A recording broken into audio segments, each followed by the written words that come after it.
नमस्कार। पूर्वी लद्दाख में एलएसी पर चीन के साथ जारी सीमा विवाद के मद्देनज़र सेना प्रमुख जनरल मनोज मुकुंद ने ड्रैगन को सख्त संदेश देते हुए कहा कि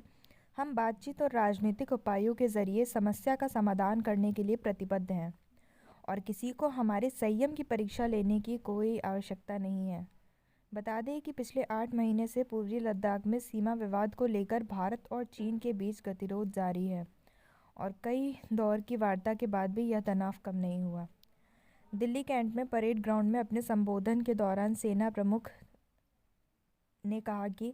भारत ने वास्तविक नियंत्रण रेखा के पास यथास्थिति को एक तरफा बदलने की चीनी कोशिशों का मुंहतोड़ जवाब दिया।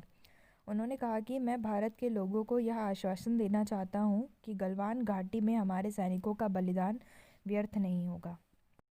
सेना दिवस के दिन संबोधन में उन्होंने आगे कहा कि लद्दाख सेक्टर में आगे के क्षेत्रों में तैनात सैनिकों का मनोबल उन पहाड़ से भी ऊंचा है जिसकी वे रक्षा कर रहे हैं। पाकिस्तान से लगे लाइन ऑफ कंट्रोल की स्थिति पर सेना प्रमुख ने कहा कि 300 से 400 आतंकवादी पाकिस्तान के कब्जे वाले कश्मीर के शिविरों में मौजूद हैं और भारत में घुसने की फिराक में हैं।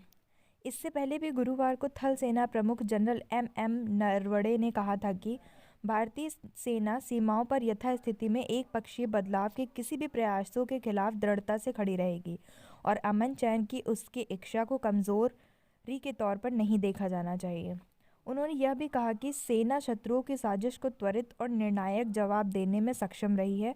और उसी समय उसने पूर्वी लद्दाख में सैन्य गतिरोध को और बढ़ाने से भी रोका है।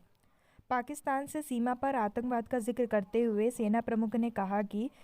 सेना भारत के हितों की रक्षा के लिए आतंकवाद के स्रोत पर ही हमला करने में संकोच नहीं करेगी।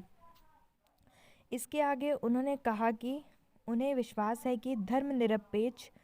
ताने बाने